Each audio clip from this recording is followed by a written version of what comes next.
Acast powers the world's best podcasts. Here's a show that we recommend. What would you say if I told you there's a book that can teach you how to win The Bachelor? What would you say if I told you producers caught multiple finalists reading that book in this season that's currently airing? What would you say if I told you the producers don't want anyone to know that their show has been compromised? How do we know all this?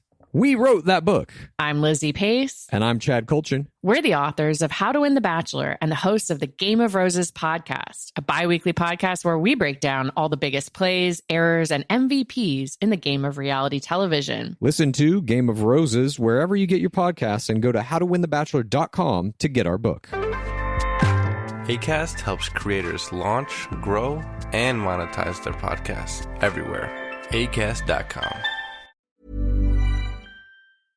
Hi, this is Dave. This is my wife, Kathy. Hello. This is the Cinemile. It's the podcast where we walk home from the movies. Today we're going to see the new M Night Shyamalan masterpiece. His latest in a string of masterpieces. You say masterpiece, but we don't know. We haven't seen it yet. It's guaranteed to be a smash hit masterpiece. I'm being a little facetious. He's a director who I think came out of the gates with The Sixth Sense, and like everyone was like, oh my god, this guy's the new Spielberg, and it is a great movie. We rewatched it a few years ago over on our patreon.com/theCinemile if you'd like to listen to that. It really holds up. And then, he had a bit of a bumpy patch in the middle, and then we watched Old a few years ago. We had such a laugh when we watched Old. It's a bad film, but we did have such a laugh, and I kind of highly recommend watching it. I remember the end being real dodge, but there was elements of the film that were really enjoyable. Guess what? It had a twist.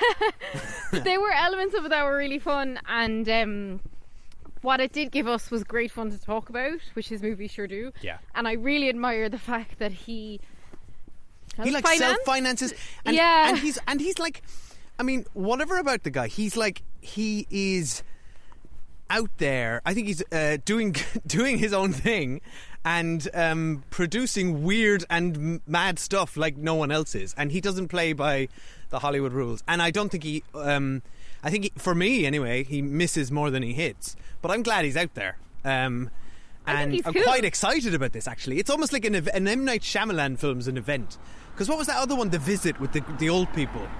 That was very fun. That was fun. That was a good bit of crack. Like the guy knows how to make a tight little horror movie, to his credit. He does, and I love the way he is obsessed with Hitchcock and tries to do that vibe in his films. Yeah. Because I really enjoy that vibe. And we try never to watch trailers for movies before we see them. So we didn't know anything about this film, and then we got trailer bombed. What was it? What was the last thing we saw? Megan. The robot dance. Yeah, in fairness, the robot lady. It exactly suited the Megan audience. Oh my god, I sounded old there. Forget M Night Shyamalan. Just described Megan as a robot lady. She robot girl to you. Yes. But it came up, and I was like, God, that looks really good. I wish I hadn't seen the trailer. But anyway, we'll not say what it's about, because some of these folks may not have. If you don't want to know what it's about, then maybe don't listen to the trailer that's about to play after this. We're going to play a trailer now, so we'll see you after the film. So we'll see you after we've seen the film. See you soon. Bye. Bye.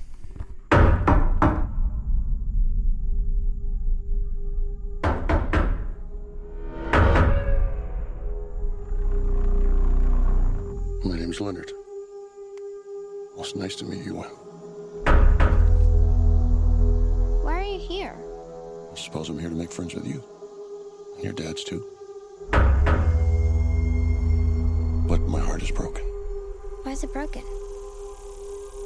Because of what I have to do today.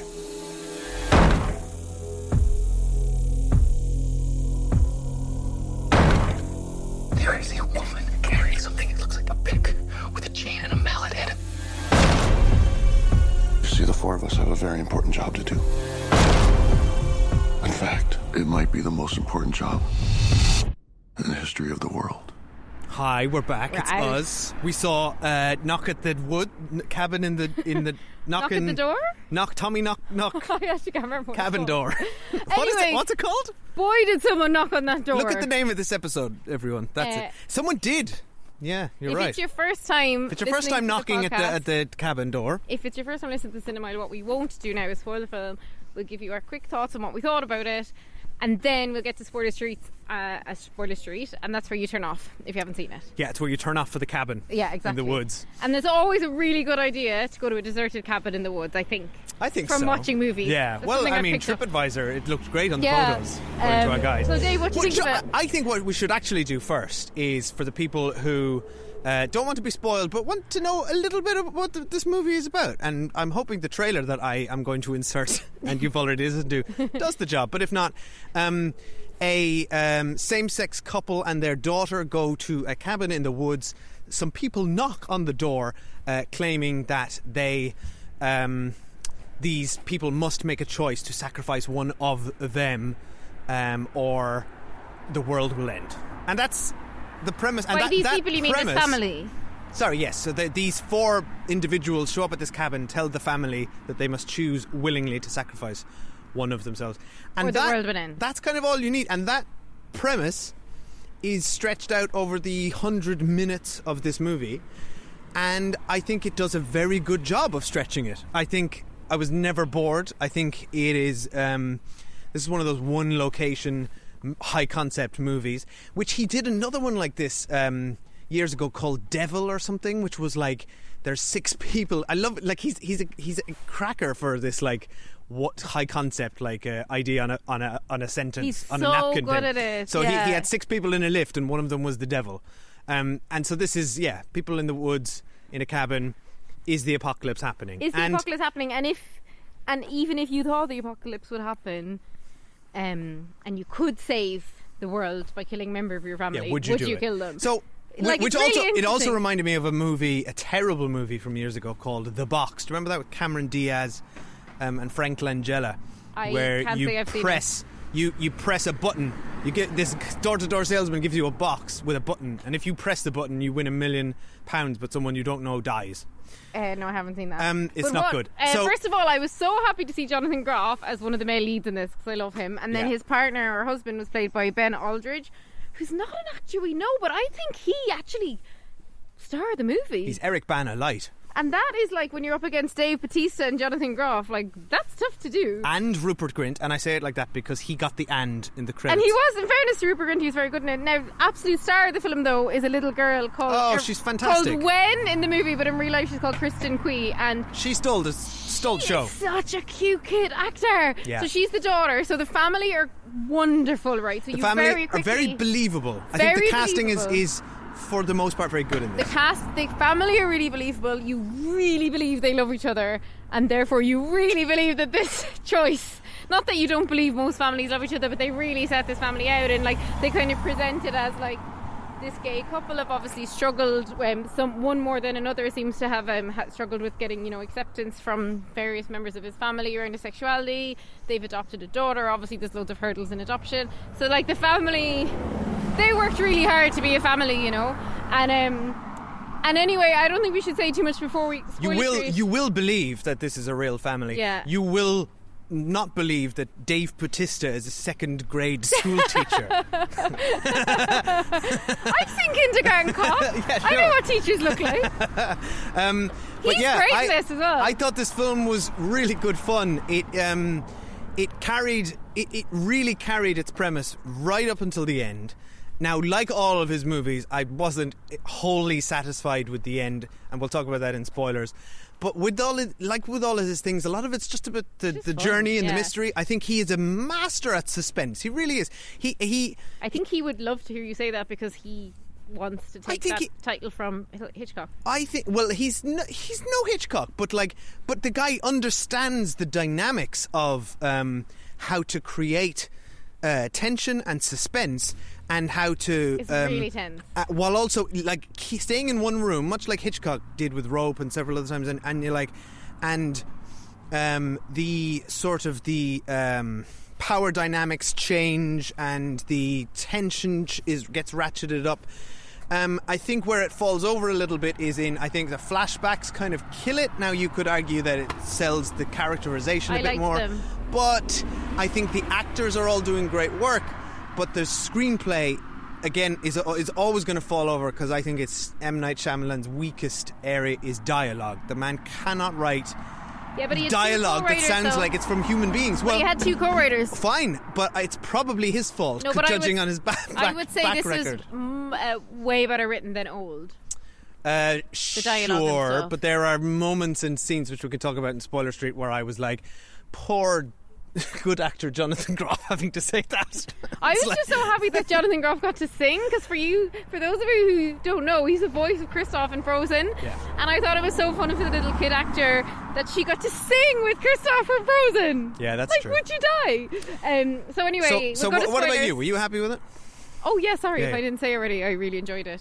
Now, like, obviously there's a few silly bits we'll get to in Spoiler Street, but I really enjoyed the premise, and I really enjoyed the whole time, like, is the apocalypse happening, or are they all having a like delusion? What's happening? Like, I felt like there was a bit of a mystery. The movie does a really good job of keeping you guessing right up until the very end. It really does. And When you think it might have tipped its hat earlier, it kind of hasn't. it tips back and forth. Yeah. And it's also, good. I really liked the family, and I really liked all the actors, and I really liked the setting. I love films that have a small setting, and like this. Obviously, like, we know he finances his own movies. We know there was expensive actors in here, but like, I don't know for a fact. It feels like a tight budget, and I really like small budget movies like that, like mid budget, whatever it is. There's no annoying special effects to distract you. It's just a good story, good actors, good setting.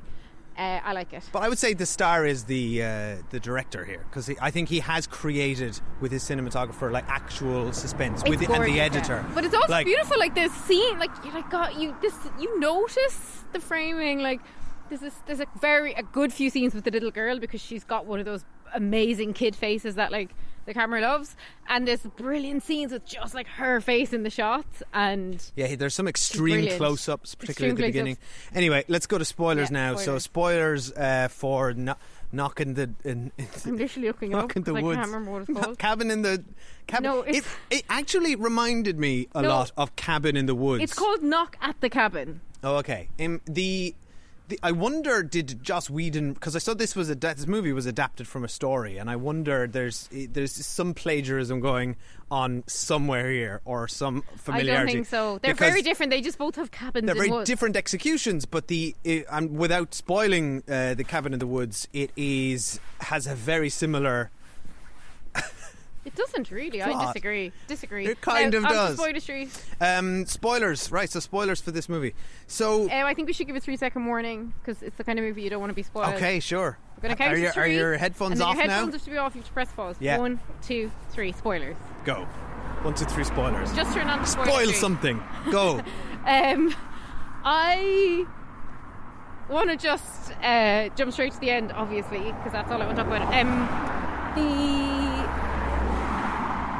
I was kind of annoyed at the end when it turned out that it was actually the apocalypse. I agree, because I was think enjoying the idea that, because they realised that the Rupert Grint character, and I thought Rupert Grint was really good actually in this, the Rupert Grint character, that he was somebody who had attacked one of them in a pub a couple of years ago, a homophobic attack, and had subsequently gone to prison for that attack. So obviously they're like, he's targeted us, and he's convinced all these other people that they're having like collective visions and stuff. So then the fact that it was actually the apocalypse and he was someone who'd happened to have a vision, I don't know. Well, I didn't look, quite- if you want to go down the route that the film presents, then what they're saying there is that in very on the nose dialogue, where Jonathan Groff literally says the words, "They are the 4 horsemen of the apocalypse," like Yeah. we hadn't already feckin' guessed. I hadn't. With the I hadn't. plagues and like it's I right out of hadn't. the Bible. Dave, I'm telling you, I hadn't. Okay.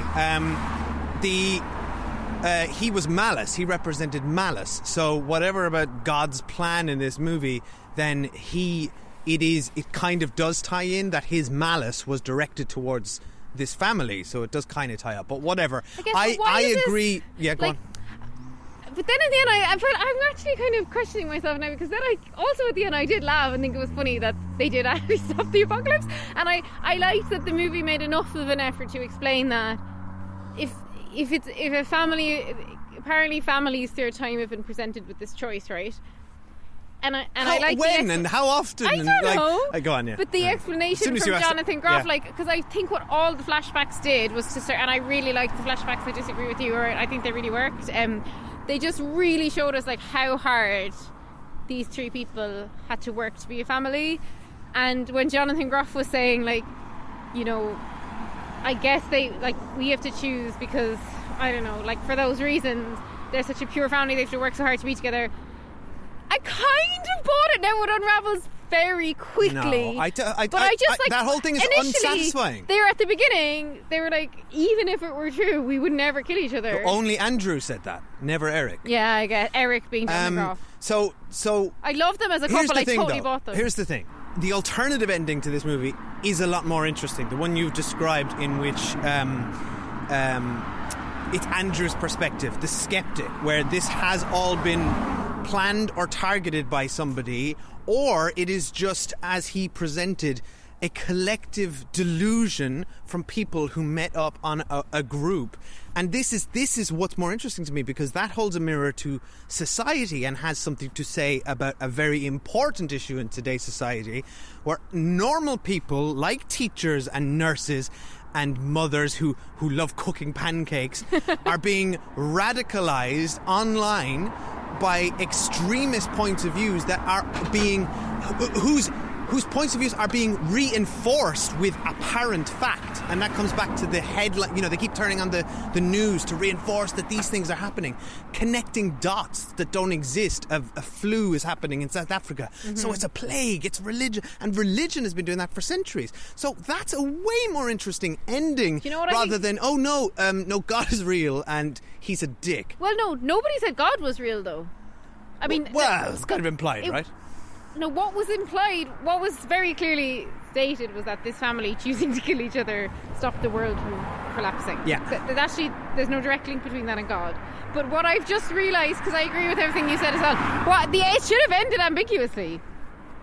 That's what it should have done. Perhaps. I mean, that's more interesting than the definitive ending we got. Yeah, the ending was way more But for me, I would have definitive. preferred the definitive ending, which was like, guys, it's actually dangerous to believe. Because I think that was things. obvious, and that was the ending we were expecting the whole time. So the fact that it was actually an apocalypse was a surprise, or an ambiguous ending would have been interesting. This is always Shyamalan's downfall. He'll pick the twist over the story. There's no twist, though, as such. It was just it's kind of going a twist. A or B, and he picked B. Well, yeah, that's fair. It's not twisty like some of his other movies. That's true, actually. That he showed admirable restraint in that regard. It wasn't like he pulled the plug at the end. It's like, oh, it was all a simulation. I would not have put that past him. Really enjoyed it. It didn't overstay its welcome. It really didn't. Interesting, and it is exactly the right amount of time. Yeah. Like, there is no padding in here. It gets in, it does its job, and it leaves. And I'm a big fan of Dave Bautista, and actually I've never seen he's him very good in a serious role. So I enjoyed seeing him be serious. I've only ever saw him seen in Blade Runner 2049 at the very beginning. I don't remember that. Okay. I only remember him from Guardians of the Galaxy, and obviously from Glass Onion, which he was just in. Yeah. So no, I'm glad. He handled that character really well, and that character really holds it together, because he's got that, and it's a really interesting kind of like juxtaposition of the tenderness of this giant, very intimidating. And it's essentially him and the family. The others are very much side characters. Yeah. Right. Let's leave it be. Also, sorry, one more thing. The fun, actiony stuff of like. The family initially trying to barricade themselves in, and then the family trying to get to the gun and stuff. I thought that was all done very well. Yeah, very good well. Mounting tension. So look, it was a good time. Catch it at home, because it's not all that cinema. I think it would work as well on your TV It worked screen. at home more in the cinema. But anyway, thank you for support your listening. local cinema. If you enjoyed the podcast, please subscribe and leave us 5 stars wherever you listen, or head over to patreon.com/theCinemile, where we do monthly retro movie reviews, and we do regular TV reviews. At the moment we are doing weekly episodes of The Last of Us, which we're very much enjoying. Yes, and thank you for listening. Kathy, one question before we go. Mm-hmm. If it was us in that situation, who would you kill? I wouldn't. I would have done what the first guy said and said, I'm not killing anyone. See, I would. I would probably I think I would probably insist that I be the one who dies. But I wouldn't. But then do that's it. actually the worst thing, isn't it? But you it's worse can't, to make someone but it else doesn't. No, but it do doesn't. that to you. No, but the point is, they said you can't you can't force someone. Yeah, they have to make the choice. It has to be a mutual. Yeah. It's a completely psychotic thing that you have to do. We didn't really talk about that, but it's actually it's an interesting dilemma. It's a really good dilemma, yeah. Especially for a couple who they established like really, really love each other. Anyway, we're gonna go. Thanks for listening. Bye. Your family. has been chosen to make a horrible decision. If you fail to choose, the world will end.